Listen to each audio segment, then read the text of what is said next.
You need to go on a path that makes you happy and stop waiting for people to agree before you do. You may never get some people's validation. Hello everybody and welcome back to my channel. And if this is your first time here, hello, welcome. This is Social Patience and I Am Patience.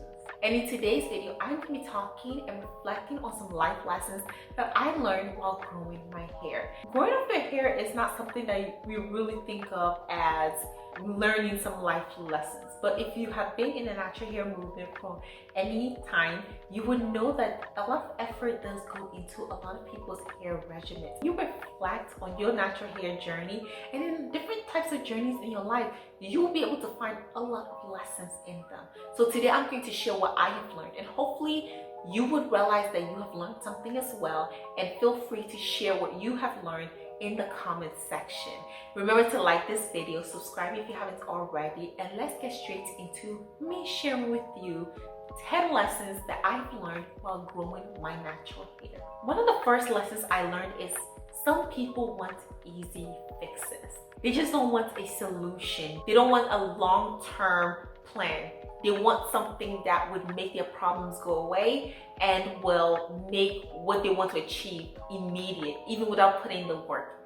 And it seems impossible because it is. It doesn't stop them from going after easy, quick solutions that most likely never work.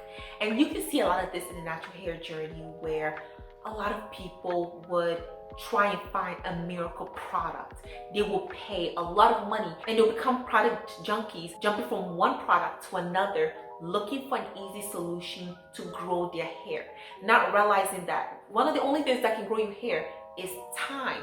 You have to give it time. So it's about what steps you take in that time that would allow you to grow your hair. The average person of any race grows about half an inch of hair per month, meaning 6 inches of hair per year. So it's impossible for you to grow Rapunzel's hair in a year. So ask yourself, how am I going to retain those 6 inches? We are instead looking for a miracle product that can fix it all. And that's an issue. My hair did not grow because of any miracle product.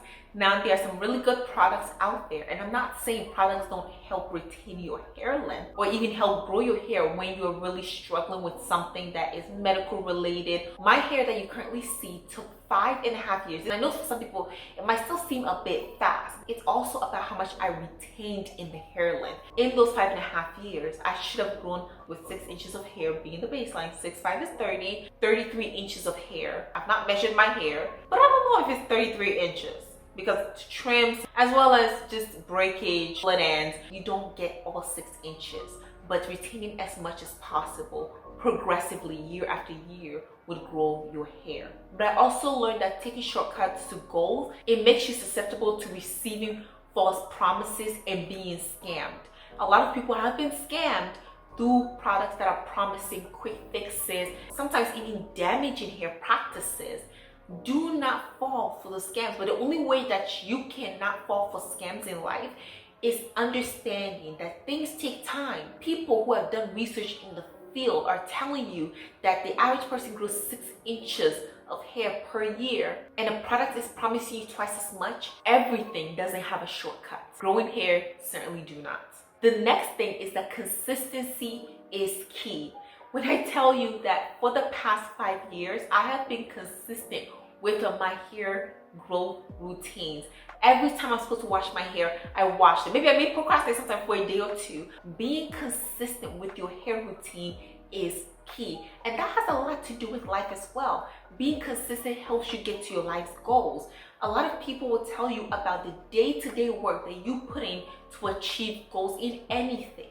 And that is not different for your hair. So what do you need to be consistent in? First of all, creating a hair care routine. Have one and stick to it. And don't create a hair care routine that, let's say you want to wear mini braids for 4 weeks and then take it out, and then instead you keep them in for 10, 20, 30 weeks because you're too lazy to take it out. Maybe 30 weeks a bit much. Create that hair care routine. Do your research. Find out what's comfortable for you. And I have a video on my channel of how I grew my hair, and it shows from year to year how I change things a little bit. But I've always been consistent. I don't chase products. I buy products, and unless it's damaging to my hair, which I've not found any dyes that I use it till it finishes. Rather focus on my routine, and that's the most important part. Life is about consistency. It's not about what you can do in the short term. It's not about what you're going to do in the future or what you did in the past. Because I've been consistent, I'm able to see good results. So be consistent. The next thing I've learned is that some people don't want advice. They don't. They've already made up their minds. They want to convince you of their idea. They want you to change your mind about how they see you. So I'm talking about when it comes to genetics versus hard work and consistency in hair growth. Some people don't want your advice. They don't.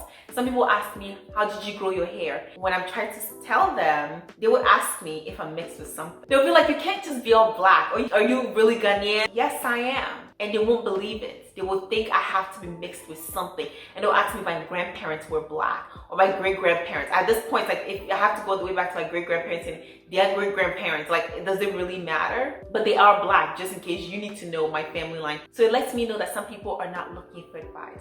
They've already convinced themselves that it's some innate ability that they don't have, and that's why they're not able to achieve it. So don't tell me, oh, it has to be your genetics. You just have the good genetics. 5 years ago, when I had no hair, nobody was telling me it was because of my genetics. But today, my hair is thriving, and it's because of my genetics.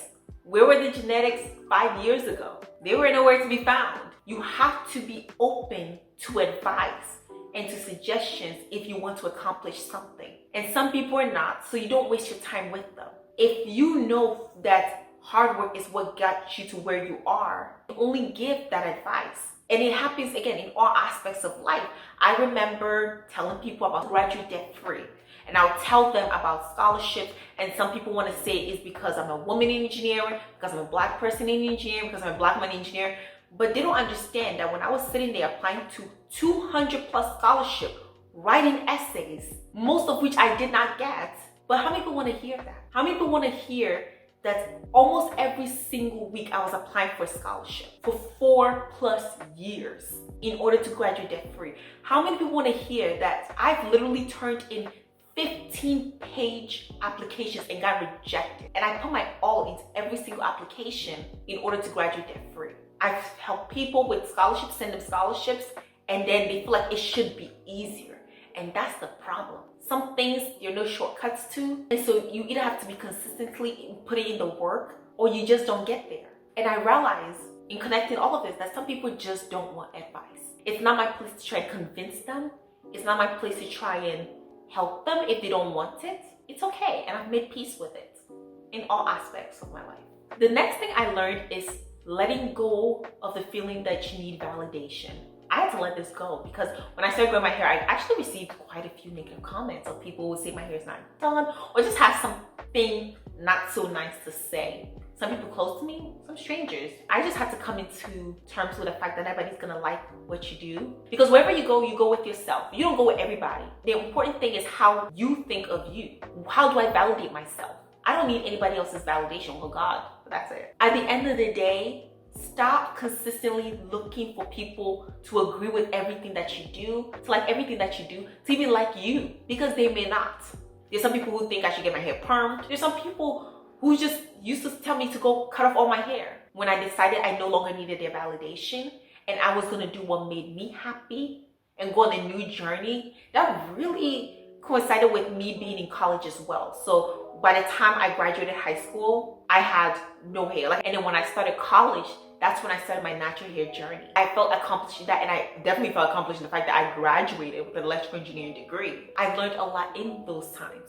Stop seeking people's validation. You need to go on a path that makes you happy and stop waiting for people to agree before you do. Because you may never get that validation. That's the truth. You may never get some people's validation. And sometimes some people need to see you in where you dream of, your goals, before they can finally admit that they were wrong, or they can finally see what you were seeing all that while. Life is not black and white, and your dreams and your purpose isn't always seen by other people, and that's okay, because you're living your life.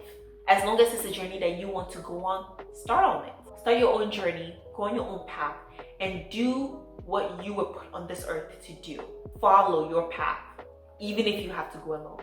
The next thing is to love and accept yourself wholly, flaws and all. This is one that in all aspects of life, we're not going to be great at everything. And things are not always going to come in the packages that we expect. When I started growing my hair, I didn't know what my hair would look like. And what I used to see in the comment section of a lot of natural hair videos are people who were disappointed when their hair did not turn out to be like that of the natural hair influencer they were watching. Natural hair journey started with a lot of 4C hair, 4B, or type 4 hair in general. And then it got really into type 3 hair. When I got on YouTube, it was a lot of type 3 hair taking over the natural hair movement, which there it should be a space for that. And I used to watch both, and I didn't know what my hair would look like. But thank goodness I did not expect my hair to look like a mixed race biracial girl's hair, because the disappointment is real. Accept yourself. Don't expect your purpose to look like that of others in this life. Don't expect your journey to look like that of people in this life, because you get disappointed. You're two different people. Even my sister and I, our journey is different. Our life is completely different. She lives in a whole different state than I do. Stop comparing yourself to other people and accept yourself and love yourself. When you let go of this idea of being like somebody else, one of my favorite sayings, be yourself, everybody else is taking. Imitation is never going to be the real deal. So start learning and finding out about yourself and get to know yourself and love yourself. You're a beautiful person, inside and out. If you're not, start working on it. And just accept yourself fully. The next thing I learned is being able to listen to multiple perspectives, maybe agreeing with it, maybe not agreeing with it, and still being able to do what's best for me. This is in life, this is in natural hair. There are a lot of people who had a lot to say about LCO method, LOC method, grease, no grease, butters, no butters, heat, no heat, relaxers, no relaxers. But at the end of the day, I did what was best for me. And that's life as well. People give opinions, solicited and unsolicited opinions. Do what's best for you. But especially be wary of people who give advice, and then there are people that you would never go to advice for because you don't want to take the advice, especially when advice comes from places and people that you didn't go looking for whatever reason. Be wary of that.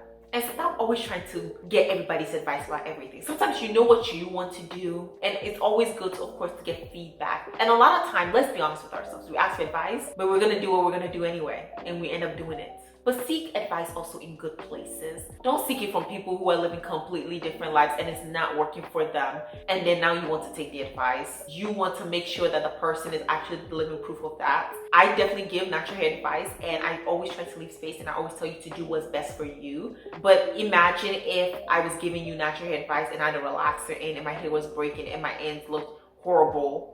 Would you want to take that advice? After 5 years of having experience with natural hair, I'm sure that it gives some credibility to the advice that I give you. Look for people with credibility to take advice from. The seventh thing I learned is that life is not about one size fits all. Do what's best for you. I certainly have. I cannot name one influencer that I took something from and then just did everything they said. I really can't.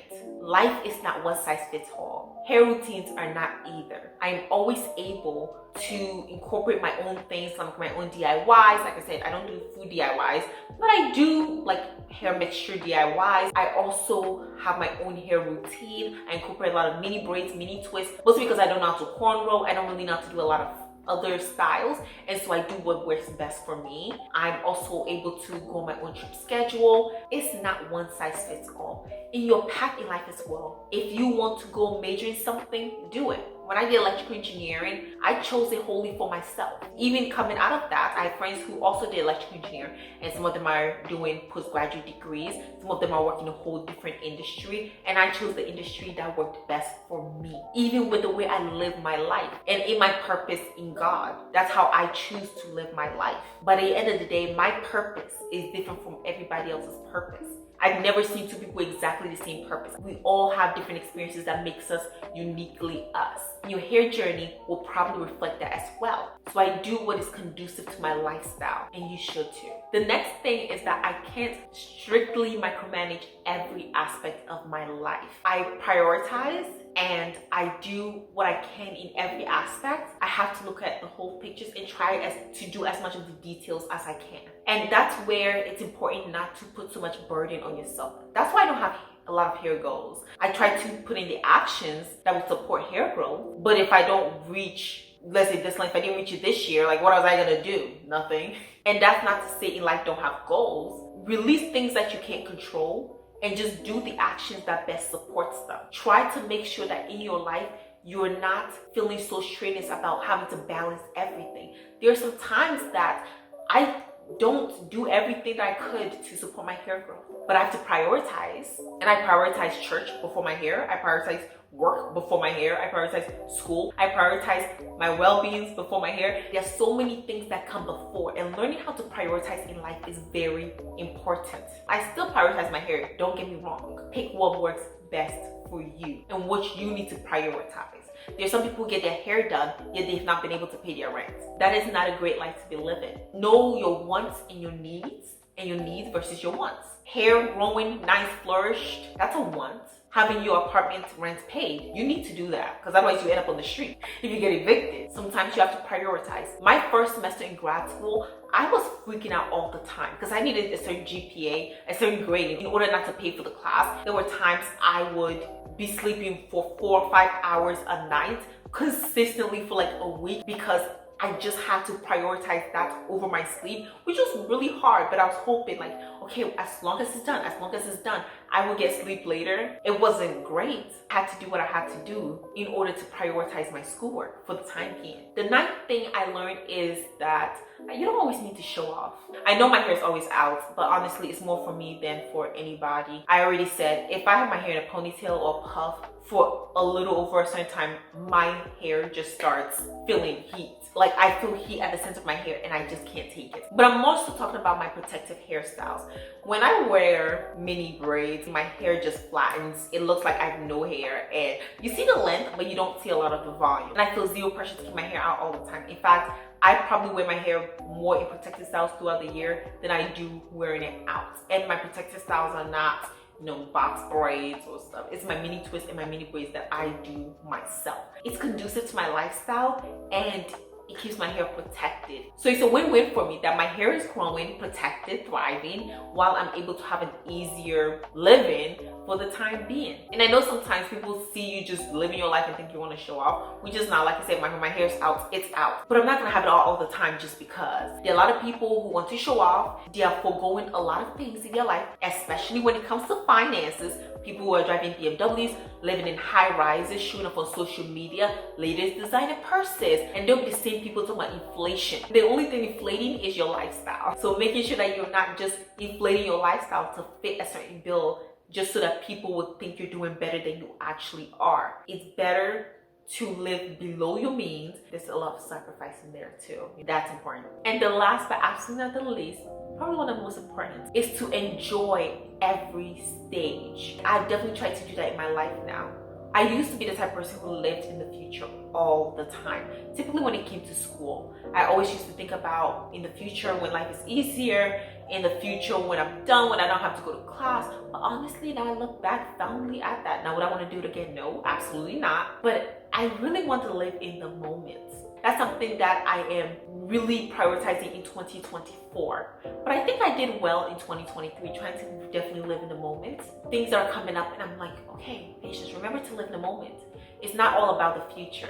That's really hard to do when you're the type of person who always plans for the future. I do that all the time. I try not to put too much pressure on myself, but I want to enjoy the stages of my hair. Live in every stage of your life. If you're a person who is a teenager now, enjoy it. Once you get into your 20s and you have bills to pay and life gets harder, you're more responsible for yourself, enjoy that too, because you're gonna wish for these moments. I look now and I'm like, one day I'm probably gonna dream about when I was 23 years old, living on my own. You're gonna think fondly about it and maybe even wish that you could relive it for a moment. So start living it now. I'm really trying to do the best that I can to always stay in the moment. Think of this moment. So thank you all so much. Definitely have fun reflecting over it. You can learn a lot of things from journeys in life, even in the most unexpected places. And so I see my life then and I see it now and how much I've been blessed and how much progress I've made. And I'm able to find so many lessons in it. So I hope you learned something. But let me know in the comment section, what did you learn during a journey? It doesn't have to be a natural hair journey. It could be any journey that you went through, college journey, just life. Share with us so that we can learn it as well. So thank you all so much again. Like, comment, and subscribe to my channel. And share this video with somebody who you think it would help. Thank you so much. and I'll see you in the next one. Bye.